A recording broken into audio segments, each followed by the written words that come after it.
Hello and welcome to the Gabba for Willow Talk Extras, wrapping up day 5 of the third test. Now, I think I erred yesterday in saying it was the first time we'd seen a day 4. We had seen a day 4 in Perth, but it was the first time we saw the completion of a day 4. And I'm pretty sure that I'm safe to say that this is the first time this series we have seen a day 5. Indeed, Yes. all of the speculation coming into this series was that that 5-day test should be dispensed with. As we are at the end of day 5. Yes, it has been rain induced. I'm Izzy Westbury. I'm here with Callum Ferguson. No Brad Haddon today. He's got lots of duties doing Fox things busy. and everything. Yes. Busy man. So I'll give you a quick roundup of the day's play of what we had. A lot of it, in fact, despite the rain and the bad weather. So India added just the 8 more runs in the morning before they were bowled out for 260. Normal jogging, absolutely fine. Yeah. Australia had a 185 run lead. But then chaos ensued. Australia lost quick wickets in search of quick runs. They were 5 for 33. I mean, I was absolutely loving it at this stage. I'm sure you were. Just here for the good cricket, Of course. and the entertainment. So 5 for 33 at one stage before Pat Cummins clobbered a couple of sixes, as he can do, has been known to do, and declared Australia's second innings on 7 for 89, which sounds absolutely absurd. It sounds like a score out of the sort of the 1890s or something. But it left India a chase of 275 in 50 overs. Game on, we thought. But as it has done all test up here in Brisbane, rain and bad light regularly interrupted, ending the test with India none for 8, and the series tied 1-1 with about a 8-day break, I think, going into the Boxing Day test in Melbourne. Goodness me, we definitely at about 11 o'clock this morning when the rain was coming down, you're thinking, come on, let's just call it. What's going on here? What are we waiting? Right. We did not think we were going to see a whole innings pretty much from Australia, but cricket we had, and what cricket it was. Australia had 2 options with that 185 run lead. Were they going to bat out the day or ground down India's bowlers and look ahead to Melbourne, bit of momentum, bit of confidence going in, or were they going to swing the bat and set up a game? Now, ultimately, it could be argued they swung the bat. Was that the right approach? And was that the approach from the beginning? That's what my question is. That was a good question. And I actually asked Pat Cummins that in the post-game interview.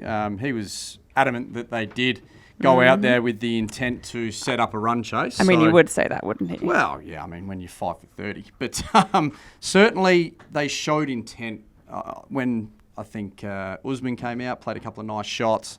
And then Nathan McSweeney looked to advance a few times to Bumrah, which I quite like as a tactic anyway. Yeah. But there was enough signs there for mine that they were looking to do that, albeit India were just too good with the ball. They didn't allow them to do it. And that's the most important part of this, I think, this discussion, is that India have had it all over the top order of the Australian team. Even with Mitch Marsh coming out a little bit earlier than expected and Steve Smith dropping down, you'd have to say India hold all the cards at the moment once that new ball's in their hand. Yeah, and that's definitely my perspective. I know that there are some alternative views that suggested that Australia came out swinging from the off and it was all part of the plan to get to 89 and then declare. But I mean, 5 of the 7 wickets to fall were seamers caught behind by Pant behind the stumps, and they were good deliveries. And yes, Australia came out looking to advance in the way that you say, Cal. I totally agree, but I reckon it was at that point of 5 for 33 they went, oh right, we're in this position now. Let's make a game of it. And kudos, fair play to Australia for going for it then, and there was the sort of positive declaration. But certainly 5 wickets falling for so few runs was not part of the plan, so No, to I wouldn't have speak. thought so. I mean, 2 of the early dismissals, the ball that Marnus Labuschagne nicked, that was a cut shot that was there, but it was an afterthought. He was thinking defensively, and I think that's where he fell short. And then Nathan McSweeney nicked a cut shot as well. So 2 of the first 3 were actually not great deliveries, I thought, personally. However, the next few definitely were, and the Usman Khawaja one was. So I'd say 3 of the first 5 were genuinely knocked over. And that's a concern for Australia because it's a running trend, isn't it, now? So I would suggest that Australia will be a little bit disappointed with the way in which they got to the 89 to declare. But I like the idea of trying to set up a result, which is what Pat Cummins has told us post-game. We've got to take him at his word. And I think that, yes, there was the notion that the rain was coming. However, if it didn't rain, and we've seen periods of the last 5 days where the rain was expected and it didn't come. We got more play than we expected. It would have been a riveting afternoon of cricket. We didn't get it, unfortunately. So one thing as well that I've constantly got in the back of my mind, and this might be informed by the fact that I am an English person who has watched many Ashes tests at home in England, which is about the men's Ashes tests, which is about the only chance of us ever winning one in terms of series. And all the time it's because England are having to win back the Ashes. So the retainers, the holders of the Ashes, are Australia. Now, the same goes to be said here. The holders of the border-gavaskar trophy are India. So Australia need to win back, which means they do not want to be going into Melbourne and Sydney, certainly with the prospects of rain, draws, etc., needing to win both of those test matches. Yeah. So my view was that, and again, hindsight's a wonderful thing, but they were always going to have to be reasonably conservative going into today because losing this was way too much of a risk. No, it's a really good point you make. You hold the whip hand if you've already got the trophy, and it really does make a big difference when you're talking about the psyche going into different scenarios. You know, do we need to be a bit more aggressive, or can we be a little bit more conservative? And certainly Australia, who don't have the border-gavaskar trophy at the moment in their possession, they need to win this series to get it back. So that'll no doubt be playing on their minds in this series right now. You know, Melbourne and Sydney are two grounds that India play quite well, and they're more suited too because it's more like what they face when they're on their home deck back in India. So Australia have got a job ahead of them to try and get the trophy back into their possession. It's going to be a big effort over the next two games. It's really tough to see which way it's going, just with the way that the ebbs and flows have been in this series so far. Now, Australia did come out with intent, and we saw that also with Mitch Marsh coming in at number 4, certainly. Could the Aussie bats gain anything from the second innings, or the India bowlers do the same? I mean, I was a little bit disappointed in a way not to see a jostling of the lineup completely. I remember back in 2020 when Ben Stokes and Jos Buttler walked out to open the batting in search of quick runs and a declaration. Could Australia have done the same? No, they could have. Absolutely. And I remember that game really well. I'm pretty sure Stokes made over 50 he in did that pretty innings well, and played brilliantly. And, you know, absolutely that would have been an option for them with the way Travis Head's batting and with the way that Alex Carey's playing. You could have seen those two very easily going up to the top and trying to set a tone. But I think what we've seen so far on the surfaces that have been produced, there's plenty in it with the new ball. And my gut feel is they just wanted the top 3 to go out there and still take the edge off that new ball to set it up for the guys to come in behind them. That was my feel on it. Now, talk about trying to get confidence going into the Melbourne Test and a bit of time in the middle. Usman Khawaja is averaging just 12.6 in this series. Presumably, he's going to need a score in the next 2 tests, not only to get on the plane to Sri Lanka, but really to keep his spot on the test side full stop. Yeah, look, runs are your currency as a top order player, and he hasn't had a great series so far.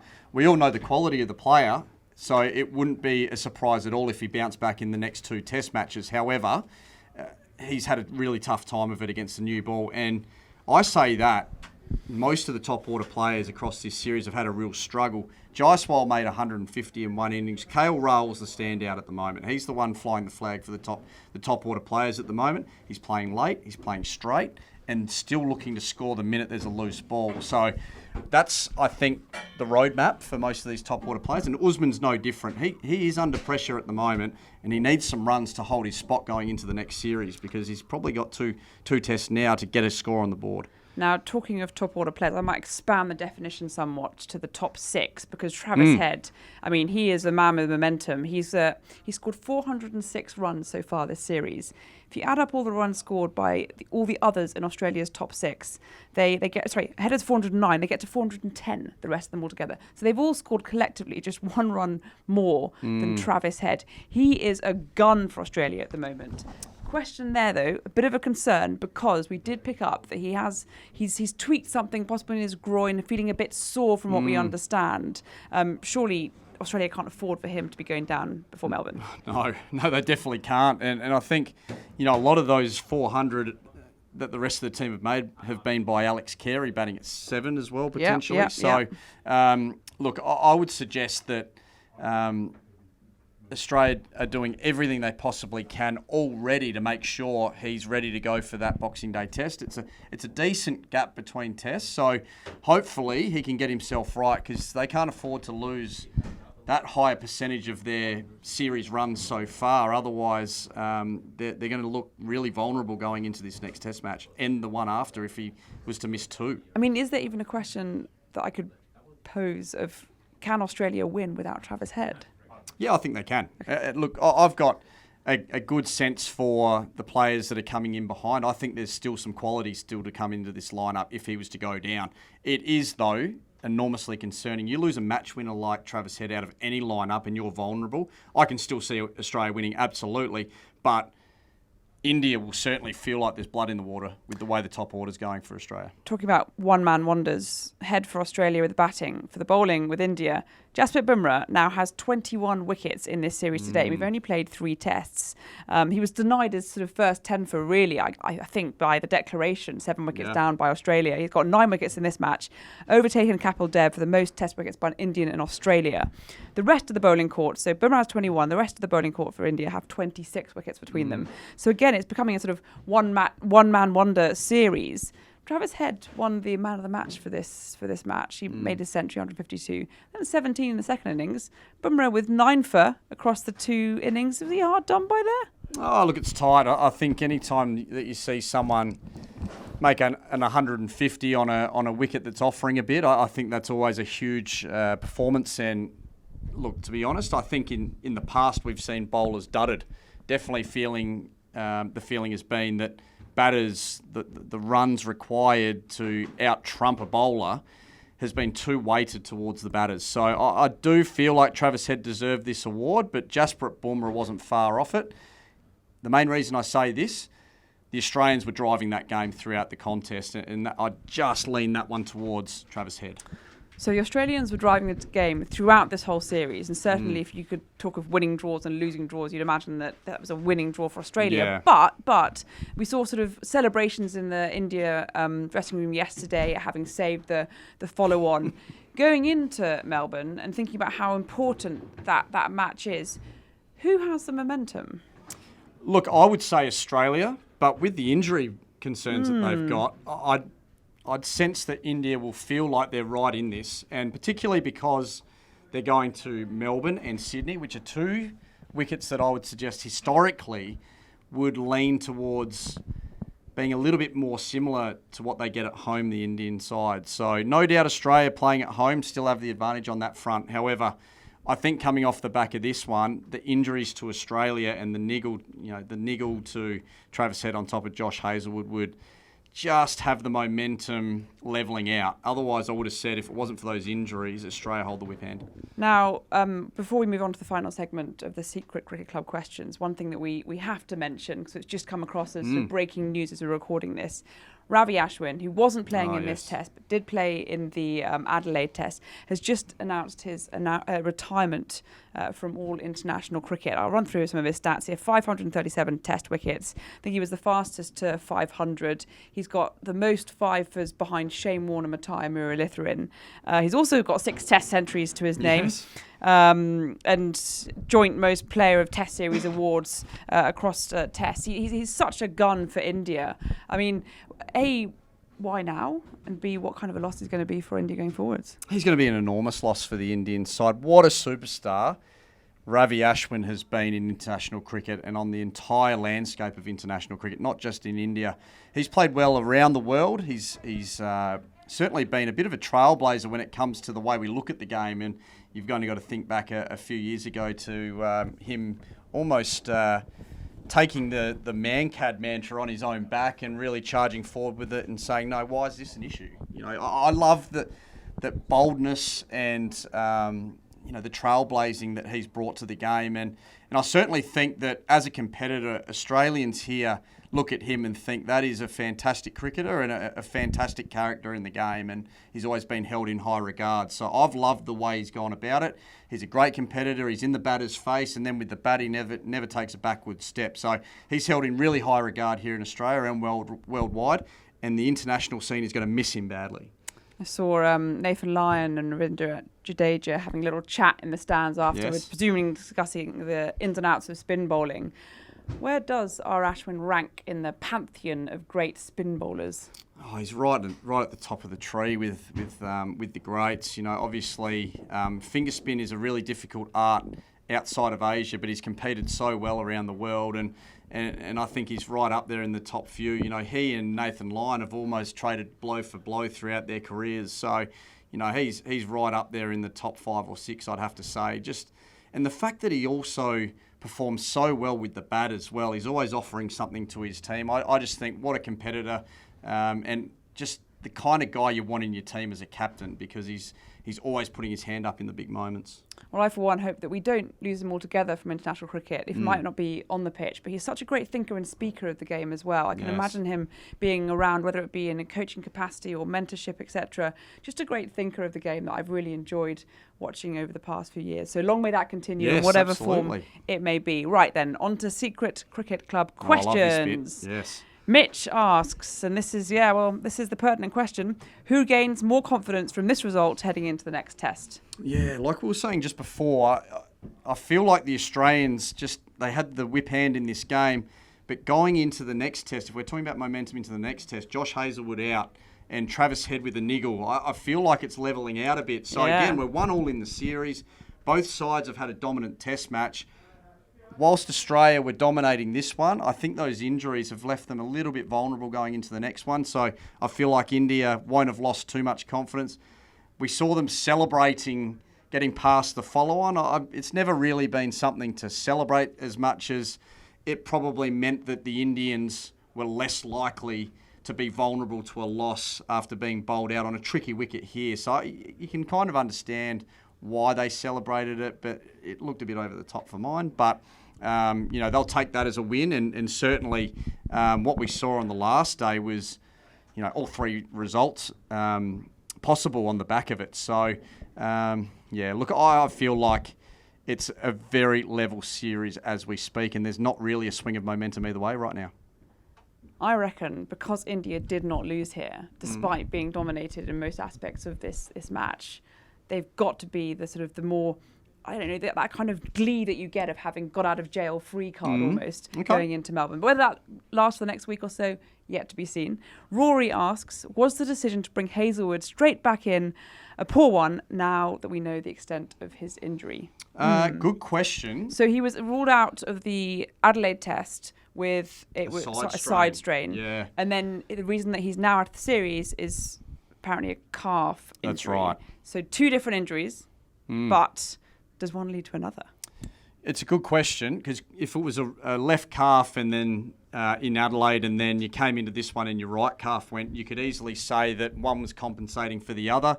And yes, that would make sense. But when we talk about an upper body injury, which doesn't necessarily involve the lower legs, I'll say they're 2 completely different things, and that from a selection standpoint, you can't blame selectors for making that call. Josh Hazlewood's side was ready to go. He came in, was bowling well, went down early. I'm going to say play on.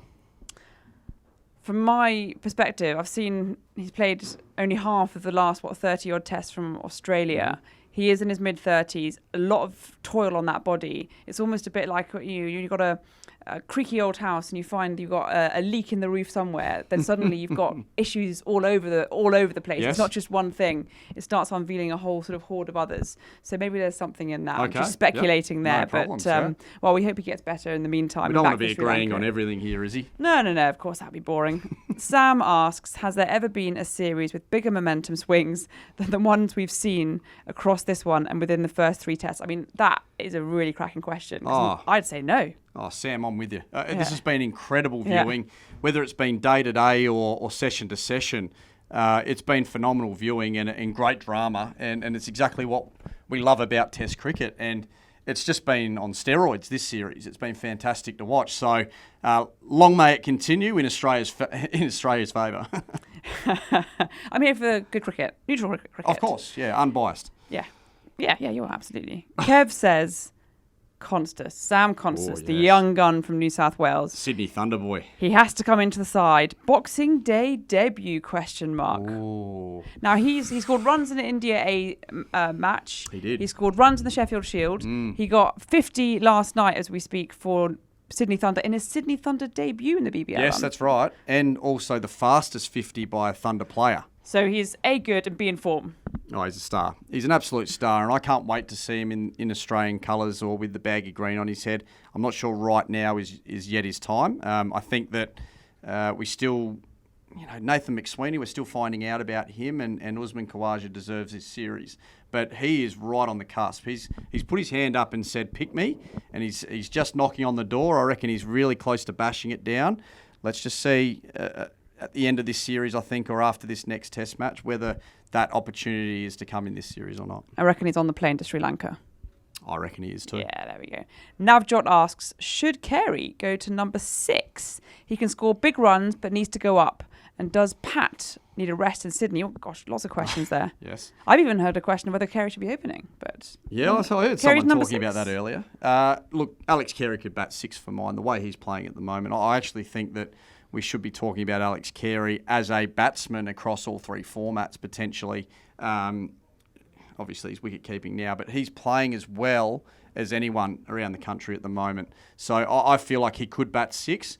If he was to do that, you might be looking at a Bo Webster to go down and to come in and bat at 7 and bowl, if you're looking for the extra overs, because I've got this feeling at the moment that with this ageing fast bowling lineup, and they're not done by any means yet, but certainly towards the back end of their careers, they might need a little bit more support. And we haven't seen Mitch Marsh in that all-rounder role really completely yet. No. So, look, if you were looking to get more overs into the lineup, Bo Webster might be the one, and you could send Alex Carey to 6, or vice versa. You could have either of them either way, but that would be dependent on whether they were looking for an all-rounder in the lineup or to leave a top 6 batter in at 6, because really they're picking Mitch Marsh as a top 6 player at the moment because he's not bowling. And as for Pat Cummins, I mean, he looked absolutely ragged last night, but that's because he bowled 20 overs in absolutely suffocating heat. It was shocking humidity humidity too. He bounced. I mean, he looked absolutely, fit as a fiddle as he came back out today. I think, 8 days rest before the Melbourne Test, we're going to see him play the 5 tests. We won't see Pat rest, and I think unless he's forced to via injury, whilst he's Test captain, he will keep charging on unless there's a dead rubber somewhere. I think that's an absolute no for me. Another possible outcome of this is following on the back of that question. George asks, Izzy out, Marsh to open the batting with no bowling, Webster to number 6 and some bowling. Thoughts? Question mark. Oh, look, I think if Mitch Marsh is playing in this Test side, it's at 6. And certainly over the last 12 to 18 months, he's been one of our best performed batters. He's had a tough series this series, no doubt about it. Made a really important 40-odd in the Perth Test, but he hasn't been at his best. I understand that. What we may need to think about, though, going forward, as I just mentioned, is whether we need the extra overs with the ageing fast bowling brigade. And if that's the case, that's when you'd bring Bo Webster in, but I don't think you'd be sending Mitch Marsh up to the top. I think that's got to be a top 3 style player like we've seen in the past batting in that position. And the final Secret Cricket Club question, which is a good one, looking forward to the next 2 tests. Varad asks, going into MCG in Sydney, grounds where India have a good history, they certainly do, what role will that play now that the series is headed there at 1-1? Well, it plays a big role, and certainly India will be aware of the nature of those 2 pitches historically. And if they see anything similar to what they've seen in the past, they'll feel really confident that they can get the job done. As will the Australians, though. They're so hard to beat in their home conditions, but they haven't won a series against India on home soil for a long, long time now. So it's game on right now. I'm super excited about the next 2 test matches and can't wait to see them get started. Well, it certainly is all to play for. We've got a week off, Christmas in between. So from the Willow Talk Extras crew, it's a happy Christmas from me, Izzy Westbury, Callum Ferguson. Thank you very much, and we'll see you at the MCG. Merry Christmas, everyone. Yeah, thanks for watching the Willow Talk podcast on YouTube. Don't forget to hit the subscribe button so you don't have to miss an episode wherever you are. And while you're at it, check out these videos